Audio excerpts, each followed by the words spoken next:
to all those that I have met and to all those who have supported me at this convention and across the country. There were hard hours on our journey, and often we sailed against the wind. But always we kept our rudder true, and there were so many of you who stayed the course and shared our hope. You gave your help, but even more, you gave your hearts. And I recall the poet's words, and I say, what golden friends I had. Joy cometh in the morning, Scripture tells us. I hope so.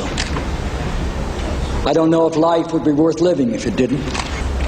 There's evil in the world. There'll always be, and we can't do anything about that. But there's violence in our schools.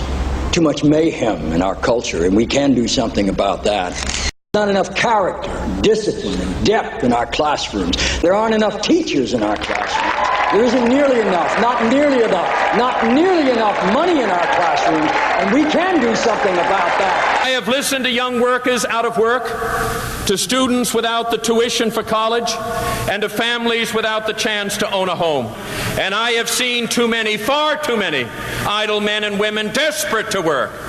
I have seen too many, far too many, working families desperate to protect the value of their wages from the ravages of inflation. For all those whose cares have been our concern, the work goes on, the cause endures, the hope still lives, and the dream shall never die. The streets of heaven are too crowded with angels tonight. There are students and our teachers and our parents and our friends. The streets of heaven are too crowded with angels.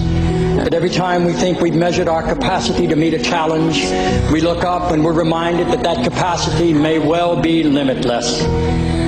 This is a time for American heroes. We will do what is hard. We will achieve what is great. This is a time for American heroes, and we reach for the stars. We live in cynical times. I know that. But hope is not up for debate. There is such a thing as false science. There's such a thing as false promises. I am sure that I'll have my share of false starts in this campaign. But there is no such thing as false hope. There is only hope. And with your help and your hard work, and the hopes of good people all across this land, I hereby announce my candidacy for President of these United States. I'm not talking about blind optimism here.